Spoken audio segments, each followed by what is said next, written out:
नमस्कार दोस्तों, आज मैं आप सभी को मंगलवार की व्रत कथा सुनाने जा रही हूँ। एक बार नैमिषारण्य तीर्थ में 88,000 मुनि एकत्र होकर सूत जी से पूछने लगे, हे महामुनि, आपने हमें अनेक पुराणों की कथा सुनाई है। अब आप हम पर कृपा करके ऐसा व्रत और उसकी कथा बताएं जिसके करने से संतान की प्राप्ति हो तथा मनुष्य के रोग शोक अग्नि सर्प दुख आदि का भय दूर हो।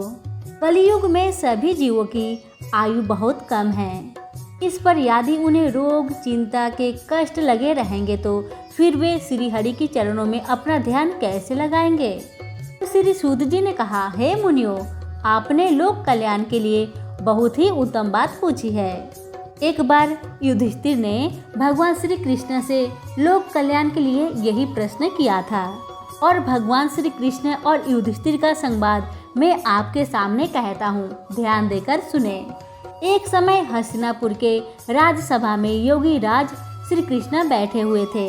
अब युधिष्ठिर ने भगवान श्री कृष्ण से प्रश्न किया, हे प्रभु नंद नंदन गोविंद, आपने मुझे अनेक कथाएं सुनाई है। आज कृपा कर कोई ऐसा व्रत या कथा सुनाए जिसके करने से मनुष्य रोग चिंता तथा भय से मुक्त हो तथा उसे पुत्र की प्राप्ति हो।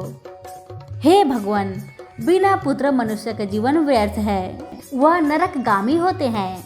पुत्र के बिना मनुष्य प्रीत श्रीन से छुटकारा नहीं पा सकता है और न ही वह पुण्य नामक नरक से उद्धार पा सकता है। अतः पुत्रदायक कोई व्रत बतलाए। तब भगवान श्री कृष्ण ने कहा, हे राजन, मैं एक प्राचीन इतिहास सुनाता हूँ, आप उसे ध्यान पूर्वक सुने। कुंडलपुर नामक एक नगर में नंदा नामक एक महाबुद्धिमान ब्राह्मण रहता था। उसका गुजारा जैसे तैसे चल जाता, परंतु वह बहुत दुखी रहता था क्योंकि उसके कोई संतान नहीं थी। उसकी पत्नी सुनंदा पतिव्रता थी। वह भक्ति पूर्वक हनुमान जी का आराधना करती थी। मंगलवार के दिन व्रत करके अंत में भोजन बनाकर हनुमान जी को भोग लगाने के बाद ही स्वयं भोजन करती थी। एक मंगलवार को गृह कार्य की अधिकता के कारण वह हनुमान जी को भोग न लगा सकी। इस पर उसे बहुत दुख हुआ।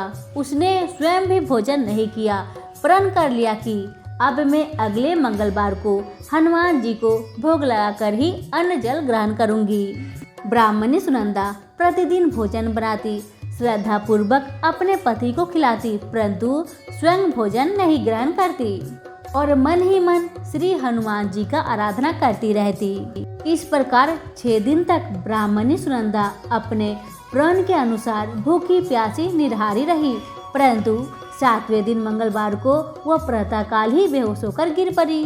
सुनंदा की इस असीम भक्ति से श्री हनुमान जी बहुत प्रसन्न हुए और उसके सम्मुख प्रकट होकर बोले, सुनंदा, मैं तेरी भक्ति से बहुत प्रसन्न हूँ, तू उठ और मुझसे वर मांग। सुनंदा अपने आराध्य देव श्री हनुमान जी को अपने समक्ष पाकर आनंद से विहल हो गई। उनके चरणों में गिर पड़ी और कहा, हे प्रभु, मेरे कोई संतान नहीं है, कृपा करके मुझे संतान प्रदान करे। श्री हनुमान जी ने कहा, तेरी इच्छा पूर्ण होगी, तेरे यहाँ एक कन्या उत्पन्न होगी, उसके अष्टांग प्रतिदिन सोना दिया करेंगे। इस प्रकार वर देकर श्री हनुमान जी अंतर ध्यान हो गए। ब्राह्मणी सुनंदा बहुत हर्षित हुई। उसने यह समाचार अपने पति से जाकर कहा। ब्राह्मण देव कन्या का वरदान सुनकर कुछ दुखी हुए, परंतु सोना मिलने की बात सुनी तो बहुत प्रसन्न हुए। विचार किया कि ऐसी कन्या के साथ मेरी निर्धनता भी समाप्त हो जाएगी। श्री हनुमान जी की कृपा से वह ब्राह्मणी गर्भवती हुई और 10वें महीने में उसने एक सुंदर कन्या को जन्म दिया। यह कन्या अपने पिता के घर में ठीक उसी तरह बढ़ने लगी जिस प्रकार शुक्ल पक्ष का चंद्रमा बढ़ता है। 10वें दिन ब्राह्मण ने उस बालिका का नामकरण संस्कार कराया।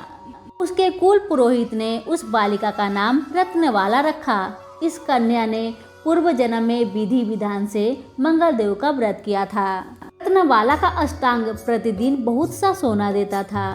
उस सोने से नंदा ब्राह्मण बहुत धनवान हो गया। ब्राह्मणी सुनंदा भी बहुत अभिमानी हो गई। समय बीतने के साथ साथ रत्नवाला 10 वर्ष की हो चुकी थी। एक दिन सुनंदा ने नंदा ब्राह्मण से कहा, हमारी पुत्री रत्नवाला विवाह योग्य हो गई है, अतः कोई सुंदर सा योग वर देखकर उसका विवाह कर दे। यह सुनकर नंदा ब्राह्मण बोला, अभी तो रत्नवाला बहुत छोटी है। तब ब्राह्मणी ने कहा, शास्त्रों की आज्ञा है कि कन्या 8वें वर्ष में गौरी, 9वें वर्ष में रोहिणी, 10वें वर्ष में कन्या, इसके पश्चात रजवाला हो जाती है। गौरी के दान से पाताल लोक, रोहिणी के दान से वैकुंठ लोक, कन्या के दान से इंद्रलोक में सुखों की प्राप्ति होती है। हे पतिदेव, अगर रजवाला का दान किया जाता है तो घोर नरक की प्राप्ति होती है। इस पर नंदा ब्राह्मण ने कहा, अभी तो रत्नवाला 10 वर्ष की ही है, मैंने तो 16-16 साल की कन्याओं की विवाह कराए हैं, अभी जल्दी क्या है। ब्राह्मणी सुनंदा ने कहा, आपको लोभ अधिक हो गया है। अगर 11वें वर्ष में कन्या का विवाह नहीं होता है तो उसके मासिक धर्म के रक्त का पिता और बड़े भ्राता को पान करना पड़ता है। शास्त्रों में कहा गया है कि यदि माता पिता और बड़ा भाई रक्त ज्वाला कन्या को देखते हैं तो वे नरक के गामी होते हैं।